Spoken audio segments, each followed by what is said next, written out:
Olá, boa noite. O TN já está no ar. Vamos ver os destaques de hoje.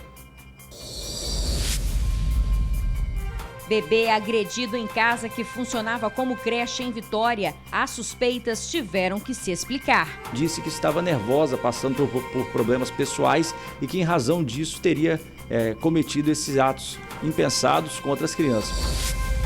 Os alagamentos em Vila Velha. Moradores já não aguentam mais tanto prejuízo. Um especialista aponta soluções para o problema. Quem está sofrendo com alagamento do dia a dia são que essas obras saiam mais... 7 quilos de crack apreendidos no aeroporto de Vitória. Um adolescente foi apreendido. E você vai conhecer a história do bombeiro que lutou para chegar ao hospital no meio do alagamento e realizar o tão esperado transplante de coração.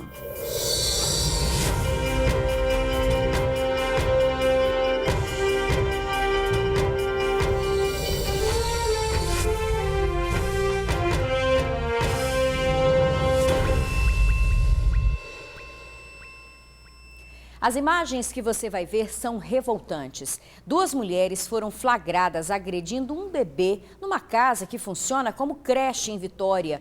Uma das agressoras disse que bateu no bebê porque estaria passando por problemas pessoais.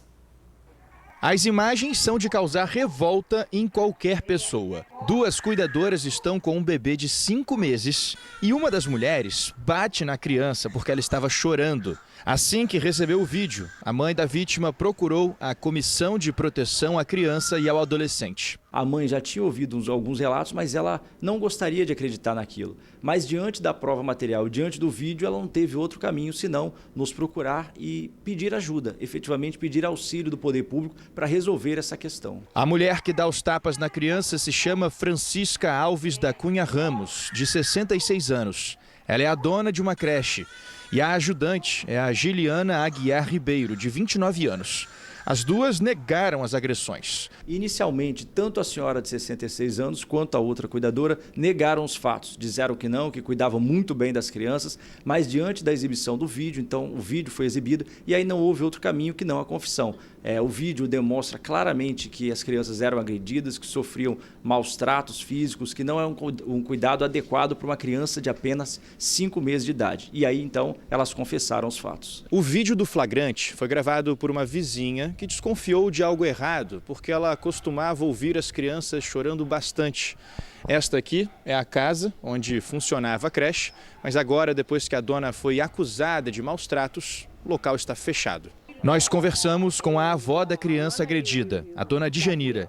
Ela contou que essa descoberta foi um choque para a família. Eu vi algumas mães reclamando, dela, mas não sabia que ela ia aprontar essa, Eu fiquei chocada. A dona Francisca, de 66 anos de idade, disse que estava nervosa, passando por problemas pessoais e que em razão disso teria cometido esses atos impensados contra as crianças. Mas nós sabemos que isso não se justifica, são crianças absolutamente indefesas, crianças que não têm nenhuma chance, nenhuma alternativa de evitar essa agressão física. Então, é um ato covarde, inadequado, razão pela qual elas iriam responder ambas pelo crime de maus tratos. A mãe precisa trabalhar, confia em uma pessoa, paga pelo serviço, algo em torno de R$300.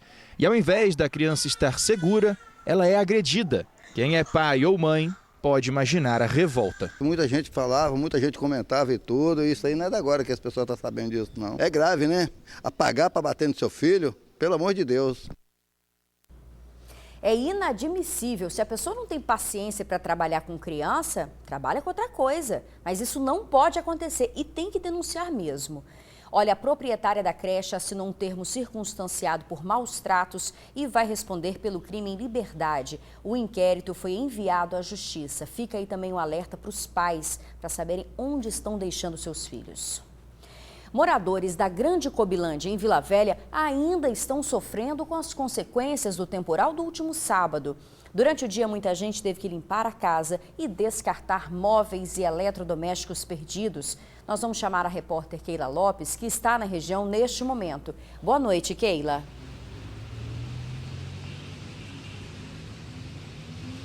Olá, Isabela, boa noite a você, boa noite a todos. Eu falo ao vivo aqui da entrada do bairro Cobilândia, aqui em Vila Velha. E o que a gente vê aqui no bairro, 4 dias após as chuvas que inundaram aqui da região, é que ainda tem ruas alagadas, como esta que a gente consegue ver. Este é um dos acessos ao bairro Jardim Marilândia, que ainda está completamente alagado. Mas, Isabela, a situação que a gente vê aqui no bairro é bem diferente da que mostramos aqui nos últimos dias. Nós chegamos ao bairro há cerca de 1 hora, circulamos aqui pela região. O que a gente consegue perceber é que a vida do morador aqui da Grande Cobilândia começa a voltar ao normal. As ruas já começaram a secar, algumas ruas ainda estão com água nos cantos, mas consegui observar aqui pessoas passeando com cachorro na rua, também pessoas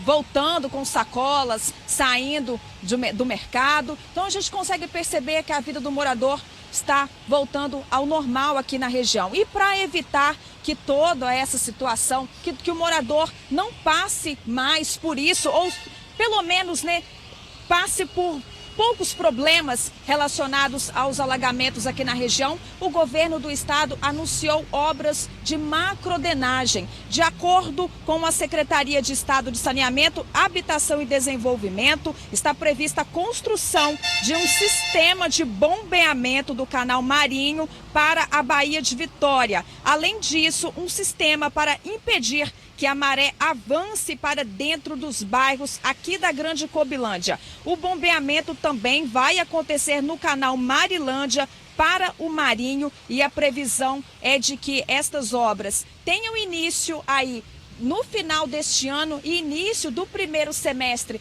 de 2018, com parte destas obras concluídas no final do ano que vem. Então é o que a gente espera, não mostrar cenas lamentáveis como vimos aqui nestes últimos dias. Isabela, volto com você aí no estúdio. Muito obrigada, Keila, pelas informações. Só corrigindo a informação, as obras começam no final deste ano e a previsão é que sejam concluídas no final do ano que vem, em 2020. Muito obrigada, Keila. Olha, nós acompanhamos há anos o drama de quem mora na região ali da Grande Cobilândia, em Vila Velha. E os moradores afirmam que os alagamentos, que aconteciam antes a cada 5 anos, agora acontecem de 6 em 6 meses. O que deve ser feito, então, para mudar essa realidade? Vamos ver na reportagem. 3 dias após a chuva que castigou Vila Velha, a Lucilene continua limpando a residência. 12 anos de uma situação que se repete sempre quando chove. A gente ainda está limpando, está tentando tirar aquilo que dá. E um monte de coisa a gente está botando fora, não tem como aproveitar. No último sábado, as ruas de várias cidades do Espírito Santo sofreram com os alagamentos. Vila Velha, mais uma vez, foi a cidade que mais teve prejuízos. Para esse professor de arquitetura, existem 3 pontos que explicam essas tragédias. Uma, como a gente ocupa a cidade. Historicamente, Vila Velha vem ocupando a cidade, não respeitando os recursos naturais, principalmente os córregos, os rios e as áreas de alagado. O segundo ponto é como a gente se desloca na cidade. A mobilidade ela é muito impactante sobre os recursos hídricos, Grande parte dos córregos e rios estão sendo estrangulados para a criação de vias ou mesmo tapados. E uma terceira questão é uma gestão mais integrada, Então, ações, obras estruturais, como a questão das estações elevatórias, dessa macrodrenagem, mas também ações não estruturais, que são as questões de ampliação das áreas permeáveis, limitar a ocupação de algumas áreas, preservar essas áreas ambientais. Tiago ouviu todas as explicações e concordou com o professor, mas ele, 32 anos, como morador de Cobilândia, só vê a situação piorar com o passar do tempo. Esses alagamentos tinham uma média de 5 em 5 anos, que a gente achava que eram fenômenos naturais, altas quantidades de chuva, mas hoje em dia já está diminuindo esse tempo, Está vindo para 6 em 6 meses. Mas para tudo há uma solução, porém essa solução tem que ser colocada em prática o mais rápido possível. As obras estruturais elas têm que ser imediatas, Então já temos promessas antigas de obras de macrodrenagem que estão sendo toda grande chuva elas são reanunciadas. Então, uma primeira ação imediata para quem está sofrendo com o alagamento do dia a dia são que essas obras saiam mais rápido. E mesmo com todo esse mar de problemas, quem mora em Vila Velha ainda tem esperança de dias melhores. A gente sempre tem esperança, né?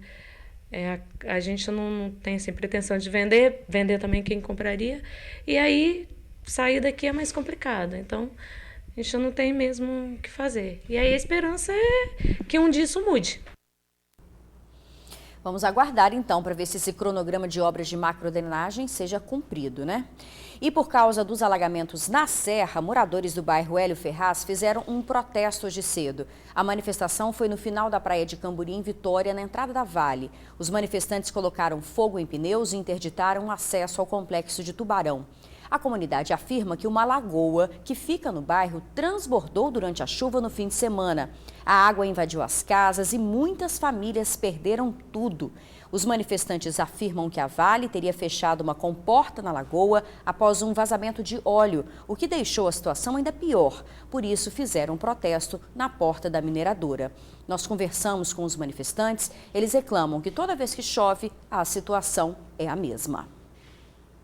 Toda vez que chove, eu fico de olho para ver se dá tempo, né? Mas dessa vez não deu tempo não, foi muito rápido. Eles têm umas comportas aqui, entendeu? Aqui no final da lagoa aqui, da praia de Camburi, só que por devido ao derramamento de óleo deles lá na área do bairro de Fátima, eles fecham a comporta aqui, então a lagoa não tem vazão para cá. Quando tá aberta as comportas, a água é corrente, lá é nascente, entendeu? Quem passou no meio da água dava para sentir que tinha meio que uma gordura, alguma coisa do tipo, aí entra cobra, entra sapo, sabe? E as crianças, onde ficam? A lagoa, cercada por casas, acaba também sendo tomada por lixo. Outro agravante. O medo da comunidade é que uma nova chuva forte possa surgir e provocar ainda mais perdas. Perdemos tudo, não sobrou nada. Enxoval do meu filho, que eu estou grávida, zero, acabou tudo.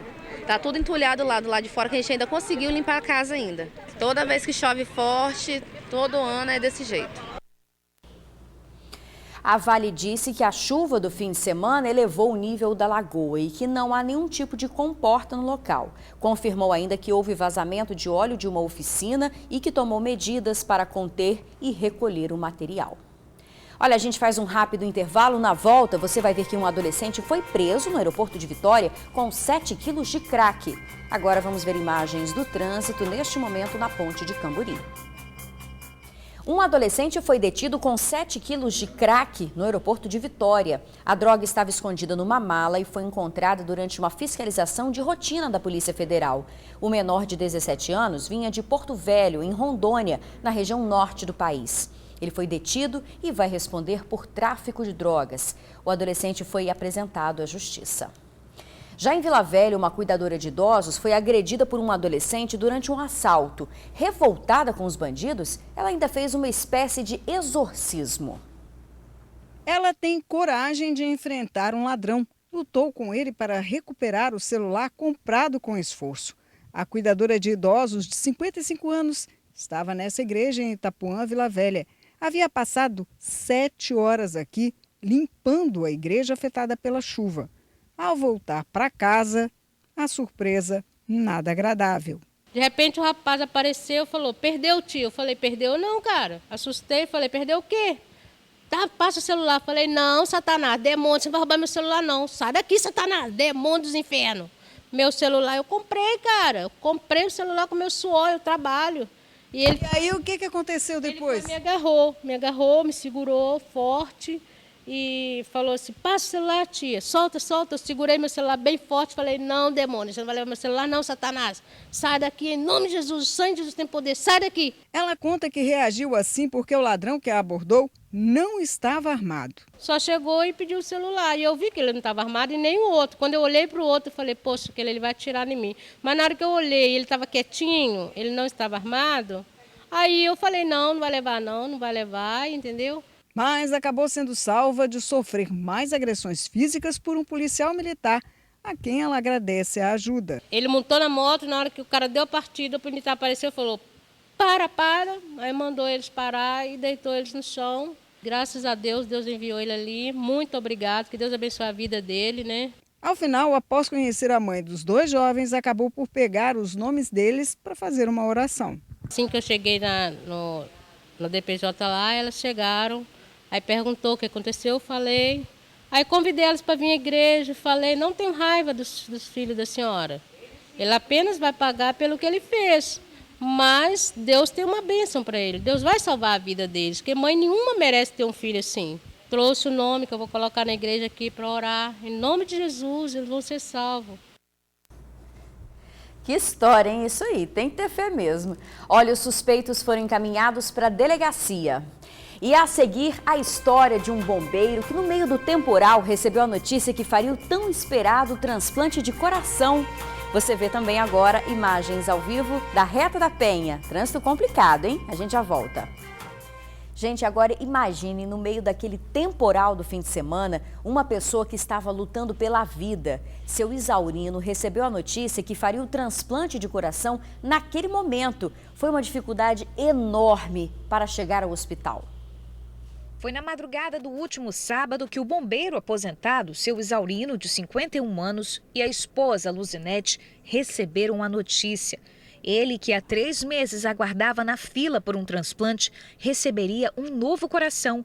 O casal, que mora em Cachoeiro de Itapemirim, pegou logo a estrada, mas em meio à chuva torrencial que atingiu o estado, chegar ao destino não foi tarefa fácil. Uma dificuldade muito grande de chegar até o hospital, devido às fortes chuvas que assolaram o estado. Nós tivemos que vir passando por vários caminhos para tentar chegar no hospital. Além da chuva, no meio do caminho, foram surpreendidos por um engarrafamento. Aí o espírito de bombeiro falou mais alto. Seu Isaurino não pensou 2 vezes, enfrentou a enchente e foi em busca de uma carona. Eu tive a felicidade de encontrar um motorista de caminhão que aceitou fazer o meu deslocamento nesse ponto mais crítico, porque eu já estava com água acima do joelho. No primeiro momento ele não acreditou que eu estava passando pelaquela situação de vir atrás da captação do órgão para fazer a transfusão, mas que ele falou que se o problema fosse aquele, ele ia resolver. Isaurino saiu do carro para ver até onde ia o engarrafamento e não voltou mais. Enquanto isso, quem ficou lá esperando sem entender nada foi a esposa dele, Dona Luzinete. Que história é essa? Ele saiu do carro para ver até onde ia o engarrafamento e não voltou mais. Só tinha a água da chuva, não tínhamos o que beber, o que comer e sem saber o que estava acontecendo.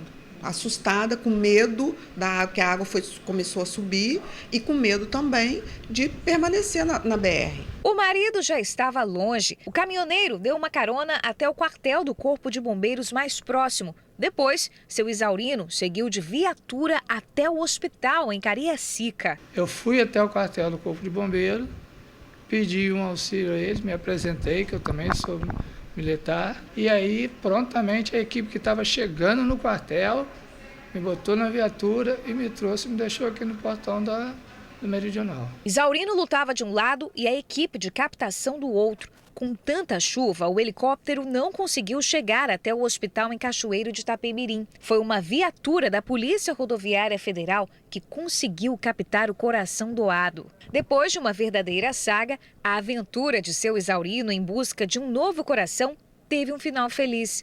O transplante foi um sucesso. Ele ainda está na UTI, mas se depender de carinho, rapidinho ele se recupera. Estamos dando todo o carinho, tudo que ele precisa aqui para poder suprir aquela falta da família, mas logo, logo ele vai estar no aconchego do lar dele. O bombeiro aposentado literalmente lutou por uma nova vida. E hoje, com o coração novinho em folha, batendo no peito, Isaurino só consegue agradecer. Só tenho a agradecer a Deus, primeiramente, a família que me doa.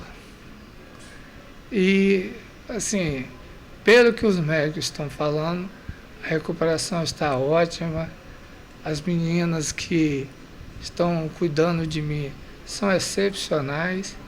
E o afago da família, né, que isso é primordial. Realmente o espírito de bombeiro não saiu dele e ele foi persistente, que para uma pessoa que já salvou muitas vidas, muitas gentes, ele estava lutando para salvar a dele. Que história linda, né? Que luta, que saga. E você viu o depoimento da esposa, que bonito? O seu Isaurino, que já salvou tantas vidas como bombeiro, agora estava lutando para salvar sua própria vida. Parabéns a todos e vida longa aí pro casal, tá? A gente fica por aqui. Para você rever as reportagens ou o jornal completo, acesse tribunaonline.com.br. Fique agora com o SBT Brasil. Boa noite e até amanhã.